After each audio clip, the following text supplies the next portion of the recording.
my name is Stephanie. Welcome to my channel, Edible Thoughts Makes. This channel is where I share with you my works in progress, finished projects, things I'm cooking up, books I'm reading, funny things the kids say. My hope is that as you watch this episode and the previous episodes that you find some inspiration along the way.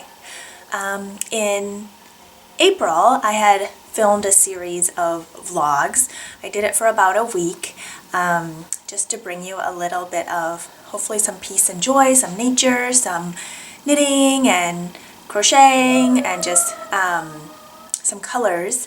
And my last full, more like podcast type of episode was in March, at the beginning of, or right before the stay-at-home order was placed on our state, and right before the kids, I think, stayed home for spring break and then extended spring break and then home for distance learning. So right now it is the first week of May, and so we are still doing distance learning, and we will be doing that for the rest of the school year. Our school year here goes until the first week of June, so we have another month of it to go, and our stay-at-home order has currently been extended into, I think, the middle of May or third week of May. Things are constantly evolving during this COVID-19 pandemic, so we're just taking it day by day. So today I would like to share with you several works in progress and finished projects, and a little bit of garden footage and sunshine and blue skies.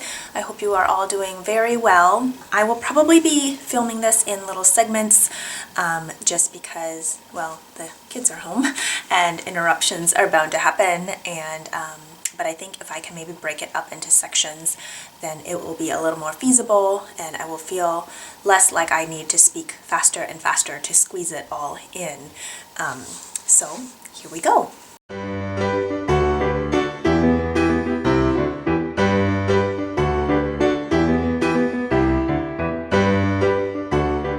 So these finished projects I started in March and then finished in April. I'll go with my earliest finish first. That one was a shawl by Cozy Up Knits, and it's the Katie shawl, and it came out to just under 700 yards. I did have to cut short the pattern by a little bit just because I ran out of yarn, but it was an okay place to end. It was a little bit like a pick your own ending type of shawl, which I really appreciate those kind of projects because I like to use up as much of an amount of yarn that I have as possible, just to not have leftovers, which I don't mind leftovers. I mean, there's great scrappy projects out there and socks and all that, but it's really satisfying to win at Yarn Chicken and use up all of a skein of yarn. So I ran out early, but I did finish, and I was able to do the edging and everything just fine. You can use one main color and 5 contrasting colors, and this is a fingering weight shawl, or the way I did it, I just did 2 colors, and then so for all the contrast sections I just did the same color. What I do like about this one is I find it pretty reversible. There is a right side and wrong side, but I don't think it's super obvious, which I really, really like, because then I can throw it on whichever way and it doesn't really matter. So I believe the start, was it on this side? So it is an asymmetrical triangle. It's a great one for scrappy projects too, because you could do each section in a different color. It has these really fun little motifs scattered in there. And it was just a really fun and quick knit. I really enjoyed it. Garter, this patterning here, is something I am really enjoying right now because it doesn't take a ton of thought to remember where you need to do your increases. It's just knit, knit, knit, knit, knit, and garter is squishy and relaxing, and it uses a US 6 or 4mm size needle. You can change it if you need to depending on your gauge. I always feel like with shawls I never do a gauge swatch because gauge doesn't really matter to me. If it comes out a little bigger, a little smaller, either way is fine. That interesting motif they're calling the eyeball stitch, that was new to me, so that was really fun to do. It reminds me of like those eyelet sections sometimes that you find on lacier clothes, or like white clothes that have little tiny little eyelet type of things, except they're not like a hole of an eyelet. It's like almost like a flower eyelet. So I highly recommend this pattern. I could see myself definitely knitting more of these in various color palettes. Like if you want to stay tonal, you could do a whole thing in different purples, you could do a whole thing in different blues, you could do those special motif sections in like a maybe like a white, and then do the rest in different blues. So many different options. I highly recommend it. Okay, so I got through one finished object before an interruption, so we will see how this goes. The next finished project I'd like to share with you is the one that I am wearing. This is a shawl that was part of the Colorful Keepsake Mystery Knit Along by Tina, and I've never done a mystery knit along before, and it was actually her first mystery knit along that she hosted or designed for as well. I'm someone, I feel like I really need to know what an end result looks like so I can pick the yarns that I want to go into that project, and then also so I know what I'm in for. But having done a test knit for Tina before, having knit one of her shawl patterns before, and if I was going to join one, this is probably one that I would want to join. I love Tina's designs, I love what she stands for, and this shawl was to use 3 different contrasting yarns, and it was going to be pretty big. So I was like, well, I'll give it a try. It's a triangular shawl, and in her description she said it has slip stitches, garter, eyelet details, and an I-cord edge. She put the difficulty level at advanced beginner. It is good to use 3 contrasting yarns because there will be parts where all 3 yarns are playing together, and you want to be able to see them each, or I wanted to be able to see them each individually as separate colors versus getting muddied all together. You also use a US 6 or 4mm needle, and that's what I did. I picked out 3 colors. One is this hot pink, which has kind of slightly peachy-ish, you can't really tell too much here, but it's tonal. And then I picked this deep periwinkle color, and then there is this white one that has splashes of orange and periwinkle and pink in it. Maybe you can see a little better here, kind of get a little closer. So see how like this section has all 3 colors in it. You have this striping, and then you have some lace. Now this kind of lace I'm okay with. The eyelets here, they're short enough repeats that I think I can get through without forgetting too much, but I did still put in like a place marker between repeats so that if I messed up it was much easier to go back and look. I ended up cutting it short because I didn't want to do the last lace section. I skipped 2 little sections in clue 3 because I was just kind of done. I was ready to finish, and then instead of just doing a regular bind off, I did an I-cord bind off because I really like how polished an I-cord bind off looks, so that is what I did. My yardage, I did end up using over 1,000 yards of yarn. She wrote in on hers like approximately 1,200, but I think in her final count, let me pull it up here, it says you would use approximately 1,100 to 1,200 yards. So even though I skipped out on 2 little sections at the end, which would have used up a lot of yarn, I still ended up in the approximate yardage range of finishing. So I'm really happy with it. It is a huge shawl. Go to Tina's Ravelry store and see finished photos that she has posted there. She has the pattern, she says, please enjoy the pattern for free for the rest of 2020, and she has a coupon code on her Ravelry page. She also has a listed pay what you choose tiers for the pattern payment. So I really enjoyed this shawl pattern. I highly recommend it. It is well written, it is interesting. The sections are not super long, so you don't get bored, but it's also not so busy that I feel like you have to like change it up all the time. So I thoroughly enjoyed it. I highly recommend this knit. It is very comfortable and it drapes nicely, and I have been wearing it every day.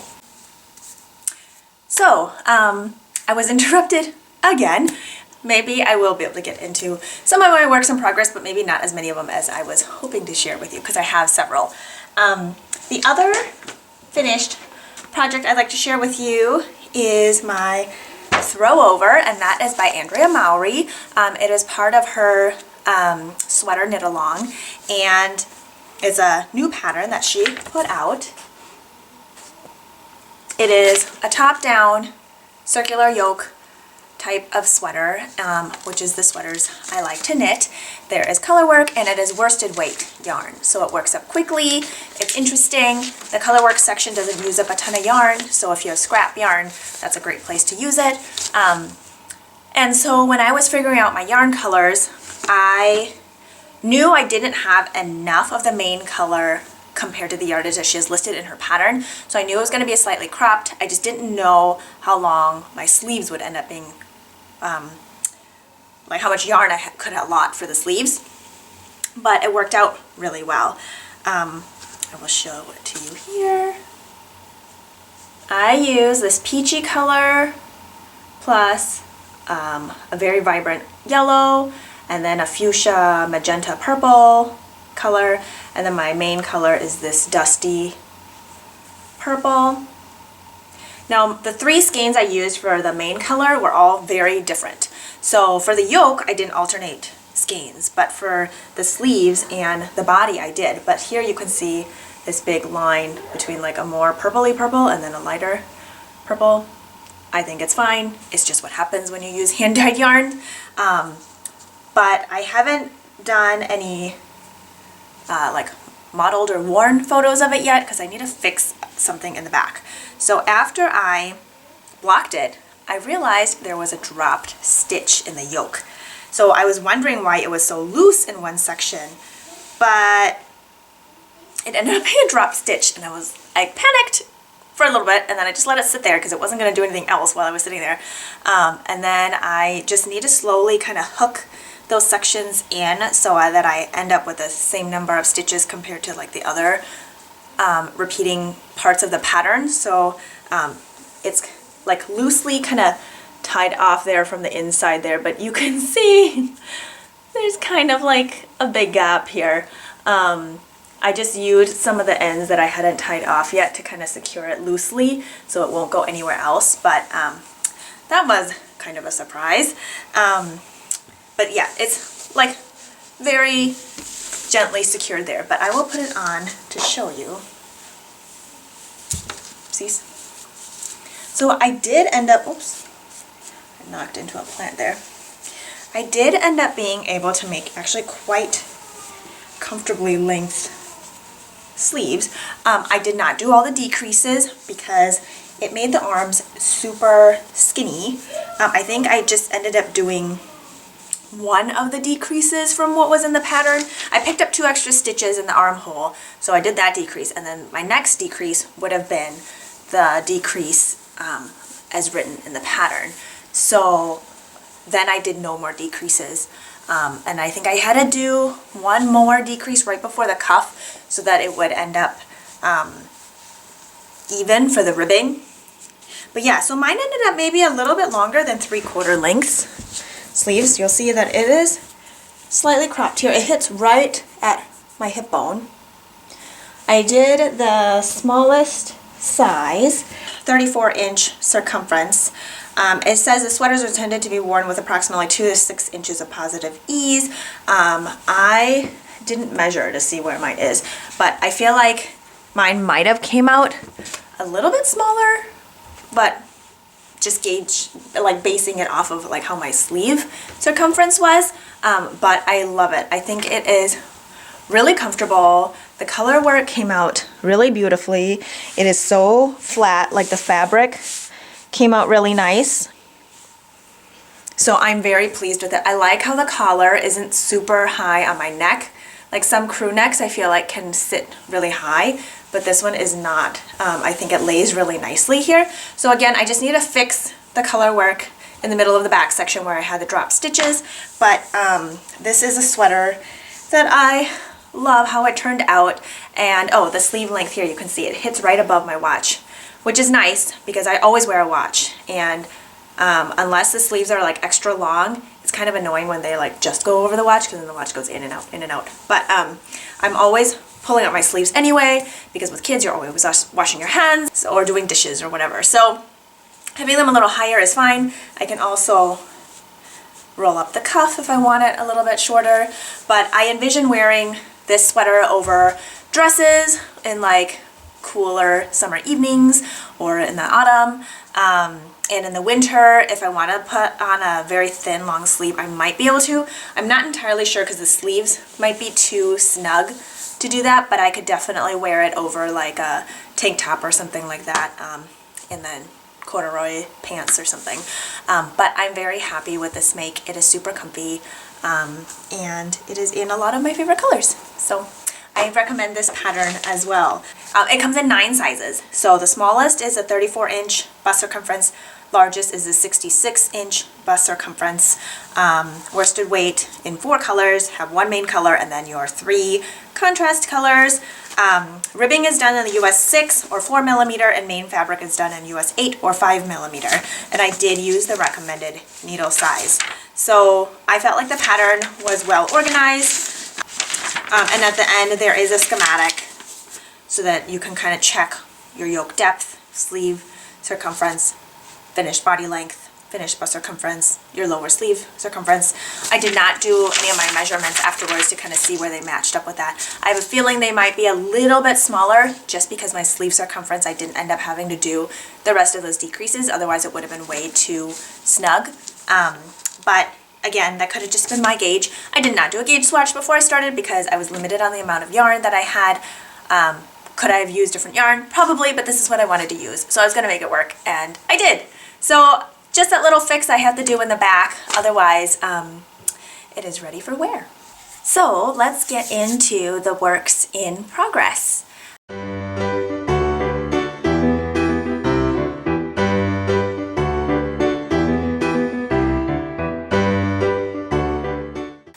I have a lot of them. I am not a monogamous knitter, nor do I try to be. I feel like I need to work on the projects that work with whatever mood or situation I am in at the time. So that might mean I have 1 or a few socks in progress. Socks can be knit up using magic loop or double pointed needles or 9-inch circulars. 2 at a time separately, whatever the case may be. And sometimes, depending on your mood or what needles are available, you might feel like knitting a certain way. So for example, I think I have 1 set of socks on 9-inch circulars currently. I have 2 on double pointed needles, and I have 1 on magic loop. I'm not going to show you all of them because I'm just not going to. With the number of interruptions that I will be getting, this will take a ton of editing, and it will take forever if I showed you actually every single work in progress that I have. So I will just show you some of them. But yes, so because of my mood, based on my mood, and maybe just based on how I feel like working with my hands, I might choose a different project. And sometimes a sweater or a shawl may be overwhelming because there's so much yardage, and with the sweater, like, you have to think about fit. With a shawl, I really like shawls this year because I don't have to worry about fit. I don't have to do a gauge swatch. I can play with color on a big canvas. I can end it early if I want to, if I run out of yarn, so I don't have to be worrying about playing yarn chicken. There's just a lot less planning, I feel like, involved with shawl knitting, so I've really, really appreciated that. I am not a lace knitter, so the patterns I choose tend to have very minimal lace, and if there is lace, they're like short repeats, usually just little eyelets or something. What I find really frustrating about lace is that each row depends on the previous row to make the entire stitch pattern look correct. So if I'm like off by 1, then my whole pattern is going to look off like as I keep going, right? And so Whereas I feel like if it's just garter, if I miss a stitch somewhere, I just do an extra increase somewhere. Or if I have too many, I just do an extra decrease somewhere, and it's not going to mess up like the entire section of patterning. So that's why I appreciate garter so much. And speaking of that, so I have a sweater that I've been working on since, let me check my notes here. I started at the very end of January. It is the fabulous Love Note sweater by Tin Can Knits. This pattern has been going around for months and months and months, starting, I can't remember when it was published. Let me see. I think it was sometime in 2019. Yeah, so it was published in May 2019, so it's been around for a year now. It is a fabulous pattern, and it is knit yoke down. In their pattern, they do a provisional cast on first. You knit through it, and then you come back and pick up the top and knit to your liking for that neckline section. I chose not to do it that way. I chose to just cast on the ribbing, and I just did some math and looked at a bunch of project pages to kind of see how fit was, and then decided on the number of stitches I wanted to cast on, and then how long I had to start before the lace yoke patterning would start, and then go from there. I just don't like the idea of having to go back. So that's why I did it that way. And I did use smaller needle size, so their needle sizes recommend US 7 4.5 millimeter for the ribbing, and then US 10 or 6 millimeter for the rest of it. I ended up using, I think, US 7 and US 8. Let me check here. Yeah, US 7 4.5 millimeter for the ribbing, US 8 5 millimeter for the rest of the fabric. I did 3 gauge swatches for this one to get to the fabric that I wanted. I'm using yarn that is less traveled yarn, that's mohair, and what I love about that is that I don't have to calculate out yardage for 2 different yarns. So the pattern is written for you to hold 1 fingering plus 1 lace weight, so mohair, but because they're different weights, your yarn cakes have different yardages, which means you need to purchase accordingly for each one to get to the yardage that you need, and you will inevitably have more of one left over than the other, which is not a problem if you don't mind that and you can use that for some other project. But just having to calculate all that was not something I was interested in and like matching up at the time. Mohair is not something I have a lot of in my collection because in general I just don't love knitting with lace weight unless it's held with something, so it's just not something I have ventured much into. This mohair from Sarah, I love it so much. Let me show you this beautiful yarn. I have talked about it in previous podcasts since this this project I cast it on end of January. It is called, I believe it's called Moonstone. Yeah, Moonstone. And there is silk, kid mohair, and nylon in it. And it is so pretty and light and fuzzy and lightweight. And I think it'll be really comfortable to wear this spring and summer. So you can see here, I did a wider neckline, so it's going to be a little more boat necky, which I appreciate. I didn't want something super close to the neck, especially if it was a piece I was going to be layering and wearing during warmer weather. This lacy yoke will block out bigger and open up. And if you've seen the previous episodes, I had 2 areas where I kind of messed up a yarn over, so then one of these leafy yoke lace sections was like the hole was a little bit bigger because it was missing like one of the stitches, but I just fixed that by kind of duplicate stitching, I guess, and weaving in those ends through the rest of the body. And so I don't like ripping back if I can fix something along the way, and so that's what I did, and it works for me. So I absolutely love this so much. You'll see the sleeves are on holders, and I haven't decided what length of sleeves I want to do yet. I am contemplating not doing any of the decreases and just knitting all the way through and until maybe I get to my wrists, and then doing some like quick decreases and then doing the ribbing there. So it's almost like a light, airy, not quite balloon, because I'm not sure it will be wide enough to be called a balloon sleeve, but I think that's where I'm going to go with it. We will see. Right now I'm working on the body, and I'm not sure how cropped I want this to go. It is a layering piece because of how the yoke is. So I'm thinking over summer dresses, over tank tops. I wouldn't do it with like a t-shirt because then you would see kind of like an awkward line cut off there since the fabric is so airy.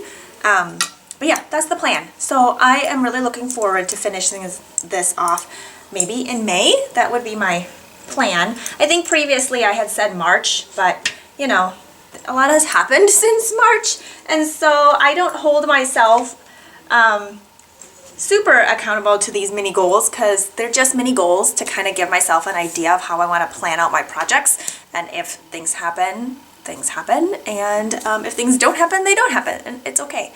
But I really love this pattern. I love this yarn. It is so nice, and I am really looking forward to finishing it. So that is one. Let me show you. I think that's the only other sweater that I am currently working on. I'm just not in a huge sweater mood right now because of all of the planning, and there's just a lot more thinking about fit and figuring out your yarn for your sleeves versus the body and stuff like that. So socks and shawls kind of seem to be where my main focus is currently. Recently, I have made a ton of project bags. I love this size because I can fit a 2 to 3 skein project inside, and I was practicing making these zipper, let's see, a little focus there, these zipper ends that are super fun with a tiny bit of scrap fabric. It's just another fun way to play with color.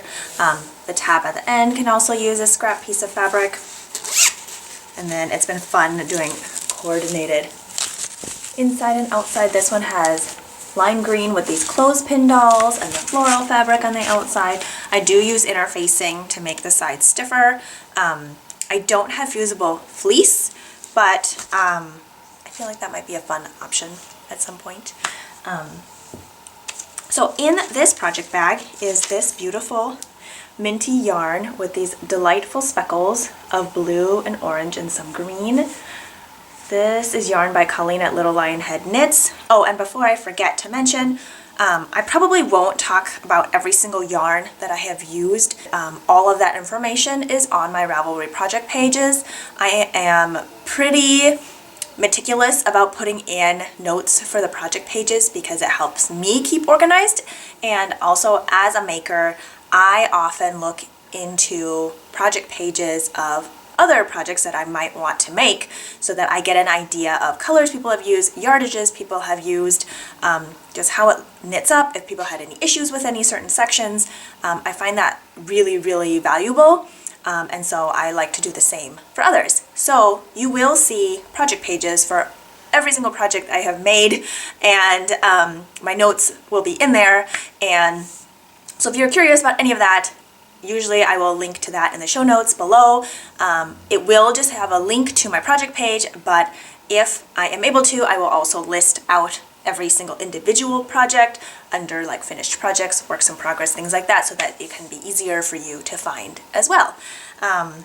So this project, these are the garden sprinkle socks. I have finished one.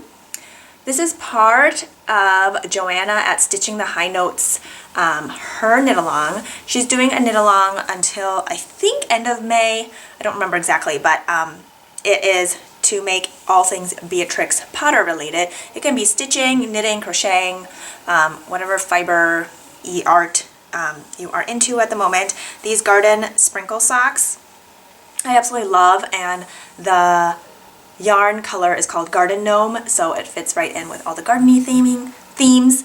I did a very little light pink cuff contrast on the top, and then I did a pink toe. I love the pink with the mint. It just looks so fresh. And then I have the second sock started here because for me, the best way to not get second sock syndrome, which is where you knit the first one and then never make the second one until potentially a lot later, and I haven't had that problem yet, so I don't have a lot of half socks. Actually, I don't have any half socks. Is because I cast on the second one right away. So it kind of keeps the momentum going, and then you can pick it up and do when you want to. I have the super fun 4-leaf clover charm on here by my friend Maria at Forest Charms. Her Etsy shop I think is Forest Charms, but on Instagram she is Woolen Forest.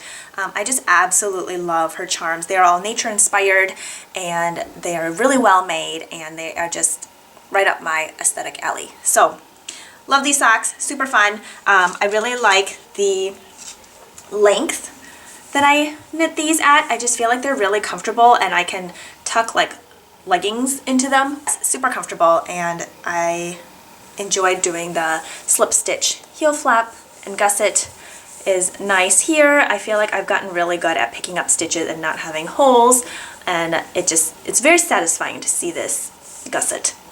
And then I have found I really like the rounded toe and the contrast.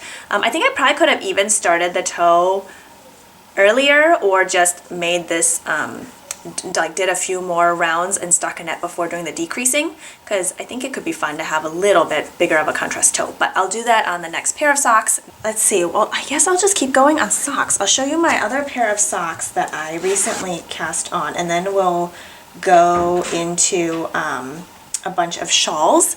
So Denise at Earth Tones Girl is running a Scrappy Shorties sock knit along currently, and I don't remember when that goes till, so you'll have to go to her Instagram to check, especially if this is an episode you're watching a lot later. You can still go check, and I'll put the hashtag up here somewhere so you can see all of the past or current projects that people are working on. If you are new to sock knitting, Denise is an excellent teacher. She has a series of sock knitting videos on her YouTube channel, which are for free, and she is the best cheerleader. Like, I got into sock knitting because of so many friends that were like, you can do it. And some of these friends are people I've never even met, and at least in person, and there's just an amazing amount of resources out there for people, and there are so many people that will cheer you on. So I highly encourage you, give it a try if it is something you're interested in doing. So that being said, my first pair of stripy, scrappy socks I had shown in a previous vlog episode, and those are being mailed to my mother for Mother's Day along with some other things. So then I cast on my next one. I have them in this project bag that I made, and you can see these beautiful yarns housed inside. So there's 3 skeins that are just lying side by side and a 4th little one up here. They fit perfectly inside. These yarns are by the fabulous Christina at Teal Torch Knits, and she creates the best neon speckled yarn, and she's just such a cool person. I really admire her. I am knitting these ones using Magic Loop, using size 1 or 2.25 millimeter needles, and these are knit cuff down. You have this ribbing on the top, 2x2 ribbing. I think I did 15 rounds, and then I knit 2 rounds of stockinette before starting my color striping, and that sequence is 5 rounds and then 2 rounds of the multicolor, and then 5, 2, 5, 2, and then I started my heel flap and gusset. And then this one is the first time I have done a garter one, which is really nice. It's actually really squishy and stretchy. I'm interested in seeing how it holds up compared to like a slip stitch one, which creates a lot denser of a fabric. But it was really easy to do because instead of having to purl on the other side or do any like slip one, knit one, slip one, knit one, you just knit flat, and the first stitch on each side, like right side or wrong side, I slipped the first stitch of that row. And then that's the stitch that I use to pick up on the side when I'm creating the gusset.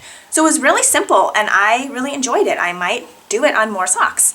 And then when I pick back up those stitches, I use my next color in line for my pattern, and I just keep track of how many I'm doing so that when I'm done with the decreases, I just continue in pattern as well. So I'm on to the foot section now, and I just really like it so much. Mommy? All right, are you ready for this one? So this is my first Stephen West pattern that I am knitting. He is a very popular designer with very intricate color work and different construction of shawls, and a lot of them have a lot of garter. I think some of them have the brioche technique in there. There's slip stitching, mosaic knitting. and they're just all very interesting. And there's like modular knitting, and so he pays a lot of attention to the technique and detail, but he lets his imagination run through all these different techniques into these beautiful, beautiful projects. And so I've been really wanting to knit one of his designs, but was a little bit intimidated because a lot of them are really big. But I decided to cast on one of his more recent, I don't think this one is, I don't remember if this is recent or not, the Fantastic. Let me see when it was released. Oh, I guess it was actually pretty recent, February 2020. And it is a semicircular shawl. It has a lot of textured stripes, slip stitches. He uses a blend of merino and alpaca and mohair and stuff in his. And there are two options for sizing. There's a smaller one and a bigger one, and you do want a bit of contrast so that your yarns can play together and you can still see the texture that you put so much work into doing. Finished measurements.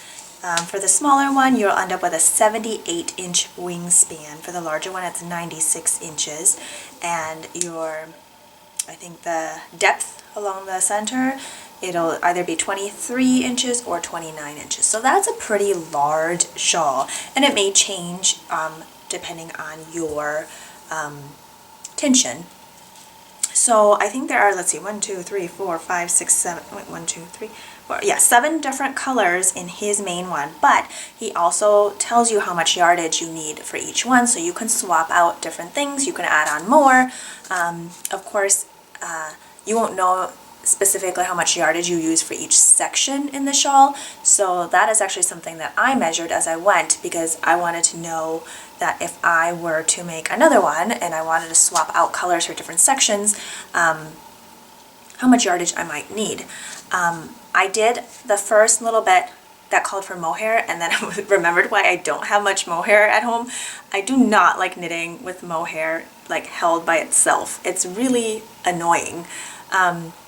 Because it's so lightweight, you hardly feel it on the needles, which you might think is a good thing, but I find it really annoying because I can't feel the stitches as I'm knitting, and it is too easy to miss one or drop one, or I don't know, I just don't enjoy that. If it's held double with something else, then it's got the, I guess, oomph of the other yarn that it's being knit with to feel it, but otherwise on its own you don't feel it. Like, I love the look of it, it's ethereal, it's fuzzy, it's beautiful, there's this halo, but I don't like knitting with it on its own. So after knitting that first tiny section with mohair, I was like, scrap the mohair, I'm going to just substitute a bunch of other colors. I think I'm at like 10 different colors at this point, and I'm so close to finishing. I am making the smaller version, and I am on the very last section, but I just cannot bring myself to like sit down and concentrate on it right now. I am at over 600 stitches, and it's just a lot. And there's like pattern repeats, so I have to keep track of what I'm doing. And just with being interrupted a lot, it's kind of challenging. But I will show you where I'm at, and I probably won't have it be able to like fit in this whole frame. I'll try to back up a little bit, but we shall see. So these are the last two colors that I'm using here. Aren't they so pretty? This one is like leftover from my Gatsby shawl. It is Cedar Leaf by Sam at Lavender Loon Yarn Company. And this bottom one, I don't remember if it's an one of a kind, but it's it's by Colleen at Little Lionhead Knits. I just love how they work together. The inspiration for my color palette for this shawl was nature and like woodsy. I am a very nature inspired person, and if I had to pick what type of environment I would always be in, woodland would be my choice. And so the colors here are all inspired by the woods. It is going to be a little bunched on here because it is huge, and you'll see it upside down because if I flip it over, I can't really hold on to the needles very well. I'll try to spread it out a little bit in the middle so you can get a glimpse of all of the sections here. Hopefully you can see it. I can't really see the screen of the camera to be able to tell you how much of it you're seeing, but hopefully you can see the whole thing. So this is held upside down. The top will be straight and the bottom is will be a semicircle. But you can see there are tons of different textures and patterns and colors, and I picked a range of greens and browns, and there's some muted coral, peachy pinks, mauve, oranges, just a lot of colors that I really love, and I just love how they're playing together. So some of the sections I did need to switch up the color combinations that it calls for, just so that I could get better contrast. But again, it doesn't matter, you can do whatever you want. So I'm on the last section. I just need to get it done. I started it as part of Stephen West's knit along, his slip stitch along or something like that. And I think you'd had to, well, you didn't have to, but the knit along ended May 1st, 2020, and I didn't finish, and that's okay. It was fun to knit up and to see everybody else's projects popping up on Instagram as they were making their own, and it was fun to see all the different colors people were knitting up. I'm using the yarn balls here as needle stoppers right now because it is so big, and I can't trust that like a little rubber stopper is going to hold it in place. So that's what I'm doing. What I'm also really excited about is the any leftover like sock yarn that I've used in this project. I want to make into scrappy, stripy socks, and then I will have socks that match my shawl. So kind of fun, right? I think it'll be really fun. So that is what is in this project bag. So this work in progress that I'd like to share with you is the Bennett Sister Shawl by Lindsay at Lost and Fawn. This shawl uses US 6 or 4mm needles. You might have heard me say that needle size quite a bit now. So I started a whole bunch of projects that all utilize the same needle size. So I kind of had to rotate around depending on where I was on each of them so that I could have the needle size that I needed available. So made it a little bit tricky. Yes, I could have not cast out on so many different projects at the same time that all use the same needle size, but so be it. So this one is kind of fun. So you are to use mohair and then 2 skeins of fingering weight yarn, because this pattern has you knit half of it with mohair and then half of it without. I decided to use Surrey alpaca silk as my lace weight, and what I love about it is that it is floofier than mohair, but I feel like it sheds less. And then having something wrapped around my neck, where mohair for some people may be a little itchy. Again, I have not worked with mohair enough to know if it would make me itchy. I think I would be okay, but to have it like wrapped all around my neck made me a little nervous. So I decided to go with the Surrey alpaca silk, and it was my first time using that. And the yarn that I wanted to use for this shawl is by Earl Grey Fiber Co., and it is the Rose Apothecary fingering weight yarn. So it has like speckles of olive in there with this semi-solid mauve. And then so when Heather was having a sale and she was having proceeds go to the food bank, I picked up the Surrey alpaca silk. This is the end of this skein. But see how floofy that is? Oh, that is so pretty. So it's this pale pink, and this one is called, I think, Margot, and it has little bits of like tannish undertones in it, I think. So the yardage in the Surrey alpaca is less than what you would have in one skein, or a 50-gram skein of mohair. And so in the pattern, it has you knit with the fingering weight first and then the held together. So I reversed it because my limiting reagent here is my Surrey alpaca. So I want to be able to knit all the way through with that first and then go the other halfway point with the fingering weight. The great thing about this pattern is your stitch count doesn't have to be exact, and so you can really make it as big or small as you want to.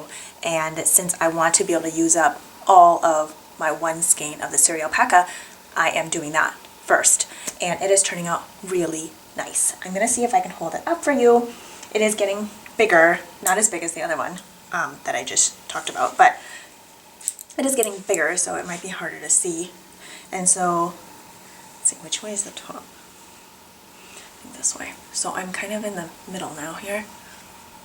You'll see this part is stockinette, and then there's garter. And it is so pretty. Maybe the sun coming in here will give you a little bit of that halo. And I love how the colors are working together. So, so pretty. There's another Progress Keeper by Maria at Woolen Forest. Same with the stitch marker. Progress Keeper, I don't know what it's called, anyway. But yes, I am loving this so much. So soft, so squishy. Reading some of the other project notes, and it tells you in the pattern too that your gauge might change since you're going to go from holding 1 to holding 2 strands of yarn together.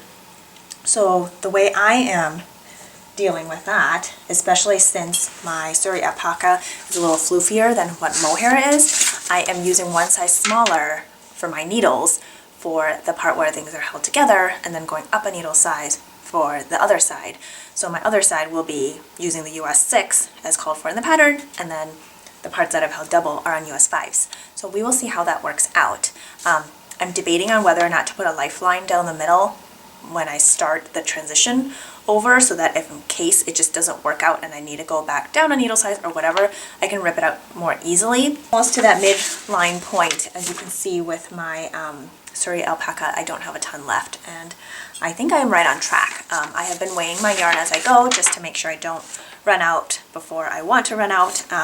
But yeah, I am really enjoying the simplicity of this one and how it is kind of interesting to have it half and half. I can see myself making another one, maybe skipping the extra lace weight yarn in there, but just doing 2 different colors. I think it could be really fun for someone if you wanted to do a more bold, like graphic 2 different colors, or you could do like tonal, so like a light purple and a dark purple, light blue, dark blue, or whatever.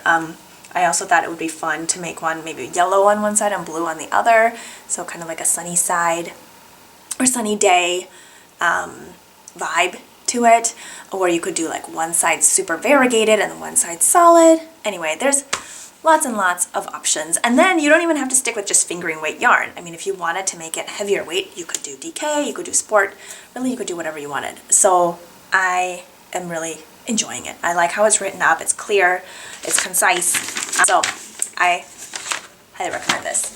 Okay, I think the last thing I want to share with you is a shawl that I just casted on because it was just released, and it is by Yura at Knitboop on Instagram, and let me grab the paper for you real quick.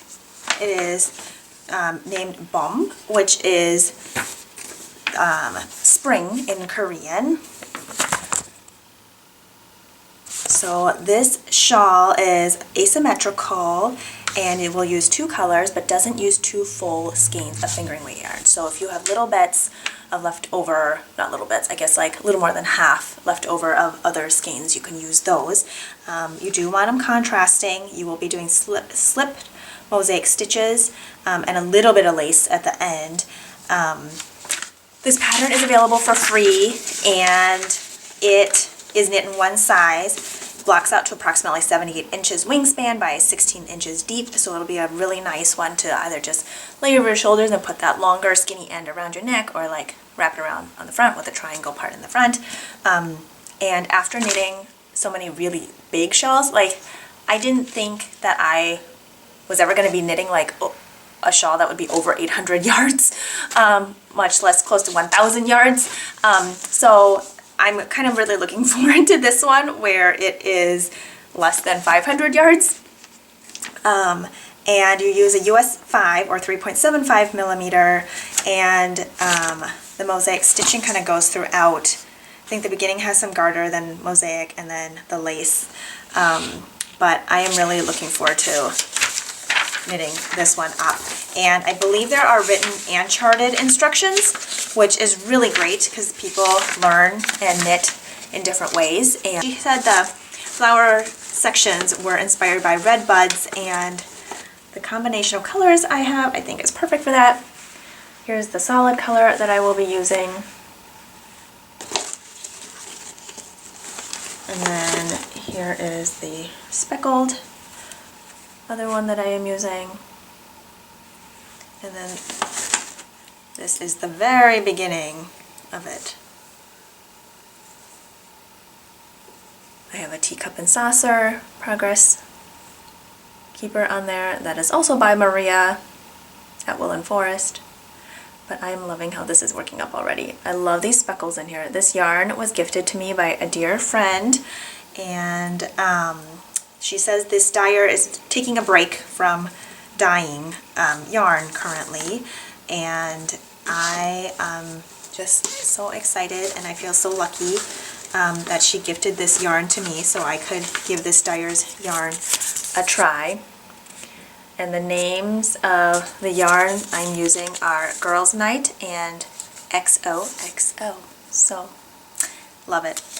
This is going to be super fun. And, oh, and because it is sock yarn, so 75/25 merino nylon, and I will have leftover, I hope to make stripy socks out of it, because I think that'll look really cool and really fun as striped socks.